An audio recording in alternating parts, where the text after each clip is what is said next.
Hey everyone, Rich from Rich TCG Bets here. Hope you all are having a great day. I've got a long one for you. And this is solely my opinion, so this is not just the only way to do it. And I understand that I could be wrong in some aspects, but my 7 tips to investing in Lorcana.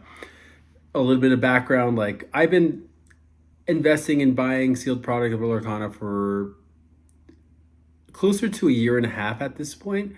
With Pokemon, it's been about 3.5 years. And so, again, I'm not saying these numbers to say that I'm holier than thou or I've got way more experience than you. But I think I've got like a little bit of an idea. I think 3.5 years, I have learned quite a bit of lessons. And I think a lot of what I learned in Pokemon can translate to Lorcana. And so I wanted to share that with you. So let's just go ahead and dive right into number one. And please don't click off this video. I just wanted to get this one out there just as a parent myself. I just always watching out for my kids, taking care of my kids. I'm watching out for you guys. But the number one tip is invest only what you have and invest what you're okay with losing. So like, don't be stupid. Don't see this iconic Mickey right now being sold for $10,000 and saying like, hey, I don't have that kind of money, but I want that card. I'll just go put it on a credit card. Like that's not a smart idea. Don't do that. And similarly, what if you bought that card, or what if you buy a bunch of fabled booster boxes and everything goes to zero tomorrow? Are you going to be financially okay with losing the amount of money that you invested in Lorcana? And I will caveat and say that there's no way it's going to go to zero. So I'll put up a picture right here, but MetaZoo, which has nothing on Lorcana in my opinion, their first edition booster box, like from their first set, is still being sold. Market price is $113. And yeah, there's not a ton of sales, but there's enough sales that you can see data on. If that doesn't get to zero, Lorcana's for sure not getting to zero. So I hate when people say that, but in theory, the idea of it is, are you okay with just losing a lot of money and losing 40, 50% of your investment? And if so, then keep watching. Definitely move on. If you're already someone with a lot of debt, maybe this isn't for you, but I can't make your choices. I'm not a financial advisor. You own your life. Let's just move on to number two, which is have a goal with your investments. So when it comes to investing, like I want you to ask yourself, how long do you want to hold this investment for? Is it like 2, 3 years, 10 years, till kids at college? When do you want to realize your gains? And then what is your exit strategy? I think these three are things that need to be established before you start investing, or right when you start investing, not down the road. So going back to how long do you want to invest? So my wife and I, when I first started to invest in Pokemon, I told her like, hey, the minute like profits start doubling, I'm going to sell a few things. And that was kind of like our agreement that I would do that. And I saw that pretty early on. I bought a lot of Sword and Shield booster boxes that I wish I didn't sell, but I saw them like 2x, 2.5x, and I was like, cool, that's awesome. I made this deal. I will sell them. We'll keep some of the money, go do something fun, and I'll invest like the other half into some more Pokemon. Now, with just the boom of the market, you can like buy anything, take a nap, and wake up and double your money. I know that's not true, but it's also not too far from the truth. So like we've obviously made some pivots on how long we want to hold things. And I think that you just need to make that to yourself, whether it's with a partner, whether it's just to yourself. How long do I want to hold this? Like if it goes to 3x, am I good and I can put that money elsewhere? Or are you just someone that's like, hey, I want to just see where I end up in 10 years, whether it's good or bad? And then the third is like, what is your exit strategy? So for me, I've been selling some booster boxes that I had. Like I just sold a Paldea Evolve booster box. It's getting closer to $500 market price in the Pokemon world. I sold a few other booster boxes that were in like the 300, 350 range. And the reason I wanted to sell those off now, instead of holding them till they got to like $500, $600, $700, is no one knows who I am. Like my YouTube channel has like 390-ish subscribers, like thank you for tuning in. but most of the world does not know who I am. I sell on TCG Player, and so I've been trying to build that up slowly so I can gain some credibility. But at the end of the day, if someone's going to be spending like $1,000 on something, they want a lot of references. They want to know who you are, or they want to know people who know who you are.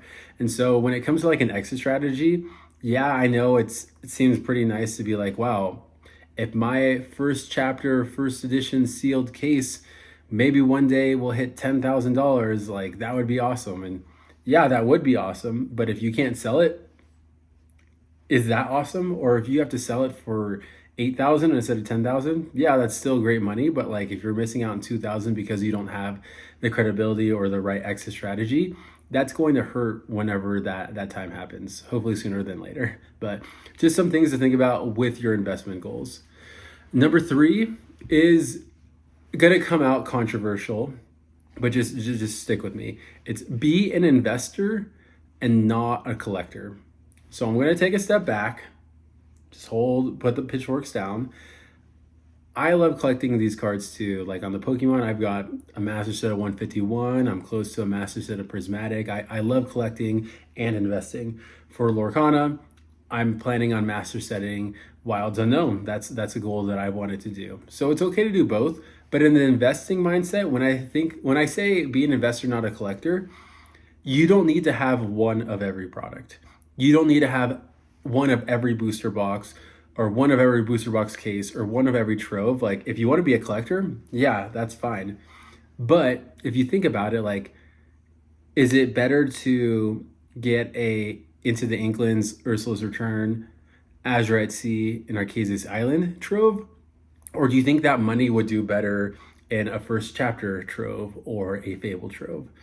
I'm leaning more on the latter, that the money can go to better places instead of just having one of everything. I learned this on my end with the Pokemon side of things too, where I had made it a goal to try to get a booster box case, which at the time was affordable. I could get that between $500 to $600, but a case of every Scarlet and Violet set. And I did it all the way until Journey Together was the last one, and Destined Rivals I couldn't.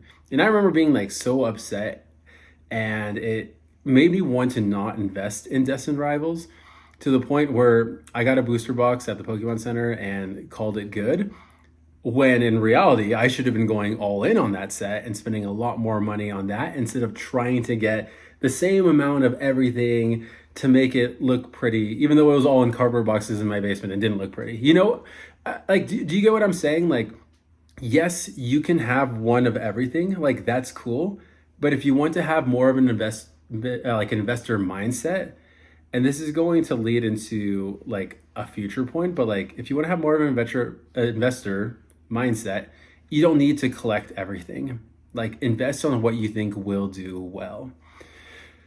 Number 4, learn the difference between what players want versus what collectors want. So you can categorize this as like player demand versus collector demand. For example, and I'm going to pull up and I'll share the pictures right here. Diablo Devoted Herald. So this was an enchanted in Ursula's Return, set 4. Super popular card because it was incredibly playable. When it first came out, it was 200 plus, and it stayed at like that 180 to 200 cost for like 4 or 5 months, close to 6 months. And then they were like, hey, reprints are going to happen. And we saw this card drop down to like $69 in September. And it's basically stayed at that price for the most part since then. So for 8 months already, it's been at that price, which is super, super crazy because you thought like this was the card. Everyone wanted this card in their deck. And then the minute it wasn't important to players, the cost went down. Similar, and sorry, Cardboard Kingdom, I know you really love this card, and I've used it as an example before, but Tamatoa Happy as a Clam. This card came out the gate at $350 plus, and I feel like I saw sales getting close to $400. It might have just been like 1 or 2 sales on TCG Player, but I feel like I remember seeing it going for that much. But this was a card that was very playable too, until the next set came out and it was really not that important anymore. and then it started to drop. And so it was at like 260 in October, and it's now dropped down to like 140, which is still like a pretty solid price for an enchanted. But when you think of 140 compared to like close to 400, it's lost like 60% of its cost. And that's because everyone thought it would be very playable, and then they found out it's not as good as we thought. And so the price just drops. So it's really important to know what collectors want and what players want. We're seeing the inverse happen where you have some cards that are absolutely not playable, like Pooh Honey Wizard, Eeyore, the Iconics, Mickey and Minnie, the Disney Princess Iconics in Whispers or in the Winter Spell. Those cards don't have the playability, but they have the collector demand. People love these characters. They are staples of their childhood. Their kids love them. The Elsa tax we talk about a lot. Anything Elsa related is absolutely booming right now.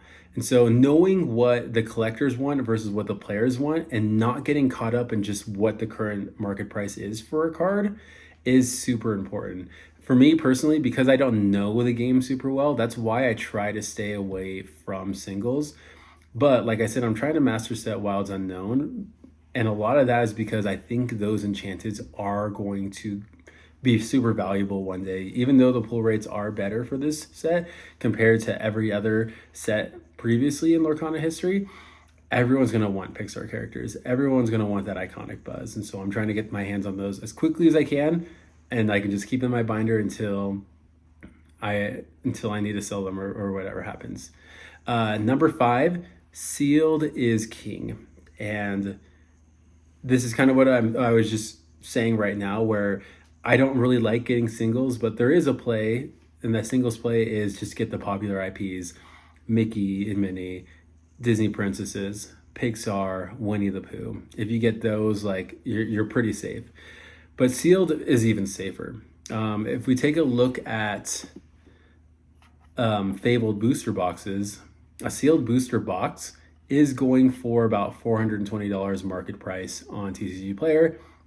And the last sales were, you got 450, 430, 435, 435, 420. So like pretty consistently between that 420, 450 mark. And so when you think, okay, this is a sealed product, it's super valuable, it has not been tampered with, there's such thing as a sealed case, which is 4 booster boxes. So you do the math, okay, let's just do 420 times 4. That is $1,680. So you would think you could buy a case for that. But the cases right now, yes, the market price is $1,670, so about that. But the lowest listed is for $2,400. And if you take a look at the recent sales, some 2 sold 2 days ago, one for $2,500 and one for $2,499.97, aka $2,500. And then before that, you had one for like $2,000. And so you're seeing there's even more value in a sealed case. And when you're pre-ordering, when you're buying these from shops, in my experience, I mean, I could be wrong, I've never seen a shop say, hey, we'll sell it to you in a case, but we're going to charge you extra. Like, I've never heard of anyone doing that. Maybe on the Pokemon side, but on the Lorcana side, I've never heard of anyone doing that. So it's safe to assume that like you can pay the same exact price for a case, which will be way more valuable in the future than for an individual. So like 4 individual booster boxes will never be the same price as a sealed case of 4 booster boxes. And so sealed is king. And if you can seal your sealed or with a case, it's going to be even more king. And so that's, to me, the best way to invest. So it's not just with booster boxes.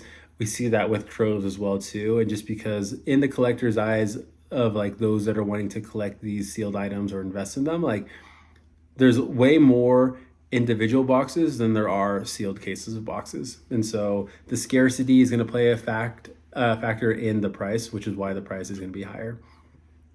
Number 6, before I get to number 6, if you made it this far, first off, thank you. And second, if you're not already, like this video, subscribe to the channel. I love talking data and Lorcana. And so let's get right back into number 6.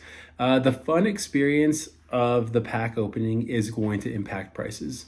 And when I say fun experience, I mean the specific like cards that are in there, as well as like how often do you get hits. So like with Wilds Unknown right now, we're seeing the boxes absolutely dip. We're seeing enchanted prices dip.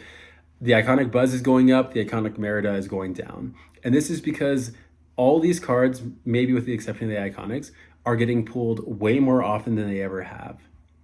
And so people are freaking out thinking this is bad for Lorcana. But in my mind, people 5 years from now are going to want to go back to Wilds Unknown because they're the most forgiving hit rates out of all of Lorcana. And so if you could open up 100 packs and get one enchanted versus 100 packs and get like two enchanteds, I'd much rather do the two. And especially since it's the first Pixar set, they have great artwork, great cards, like it makes sense. And then similarly, you look at something like Fable or the first chapter, they have enchanteds worth chasing. On the other side of the spectrum, Into the Inklings doesn't have anything too great to chase. Shimmering Skies has the Mufasa card, which I think will make it valuable. But outside of that, nothing really too great. Ursula's Return, no one really liked the dark enchanted look of the cards. And so that's why I think sets like that aren't going to perform well. It's just because they don't have a chase. And then anything with an iconic, like I think that just adds to the chase factor where like, yeah, it's really hard to get an enchanted, but there is that super, super tiny chance you can get an iconic card, which would be amazing. And so when it comes to which sets I'm going to invest, I want to think about what sets do I enjoy opening right now? What sets, more importantly, do other people enjoy opening right now? Because if they enjoy it now, they're going to enjoy it in the future. If they hate it now, there could be a change and a shift where all of a sudden that's the set that everyone loves. But more often than not, if you don't like it now, you're not going to like it in the future. And my last tip for you is to be patient and don't compare. I've talked about Pokemon quite a bit in this video, and it's hard to see, oh my gosh, Pokemon, like you can buy anything and your money doubles, and with Lorcana, it's like, oh, I bought a booster box case for like $500, but it's actually now worth like $450. Like, oh crap, I've already lost $50. Just be patient. This game's been out for almost 3 years. Pokemon's been out for almost 30 years. It's been out 10 times longer than Lorcana. And you just don't need to compare. We got to stay in our own lane, those investing. Obviously, like for transparency, like most of my TCG investments, I would say about 75% is in Pokemon, probably maybe closer to 80, while the other 20 to 25% is Lorcana. And that's because, yes, I have a way to get the product at MSRP or slightly below for Pokemon, so I'm going to do that because I'm going to realize those instant gains like right away if I want to sell them and then I get the product. Where with Lorcana, you can't really do that. But more and more people are coming in Lorcana, and it's a slow climb, but it's a climb that I really don't see coming to an end. Disney has been around for over 100 years, 3 times as long as Pokemon, and people love it. I mean, I've got my Disney Spirit jersey here, and everyone just loves Disney. Like you can talk to 100 people, and I guarantee 95 people know who Mickey Mouse is. You talk to 100 people, and this shows how much I know. It's Monkey D. Luffy or Luffy D. Monkey. Ever since Logan Paul said it wrong, I can't remember which one's right. I've never watched an episode of that show. But if you ask 100 people, I would say maybe 50 people at best know who those characters are. If you ask 100 people who Pikachu is, I would say less people know who Pikachu is versus Mickey Mouse. So Lorcana is going to be fine. They're making the pivots they need to make the game more enjoyable, to make the pack opening more enjoyable, to make the artwork even better each set, bringing in all the right IPs. They're doing all the right things. It's just going to take time for them to be able to climb the TCG market and be one of the top dogs. But that's why we invest. We invest because we have the hope that one day they will be there. That my case of the first chapter one day hits $10,000 or something, or maybe it does something crazy like Pokemon, and each booster box is $10,000. You know, I don't know, but I have that goal one day that the money that I'm putting inside of this will grow faster than it will in other spots. And plus, I absolutely love Disney. It's been a part of my whole life, and being able to put money into it like is really cool for me, and to be able to like have these tangible items that are history in the TCG world, not only for Lorcana, but just TCGs as a whole. And so I absolutely love being able to invest in it. I love making this content for you, talking about Lorcana, and I hope that you guys do too. And I hope you were able to learn something from this video. Like I said, it's a very long one, so I appreciate you all staying till the end. And my last shout out is I am creating shorts where I am opening up Wilds Unknown. And so if you want to see me chase an enchanted card, make sure to watch those. But till then, I got nothing else for you. I'll see you all in the next video.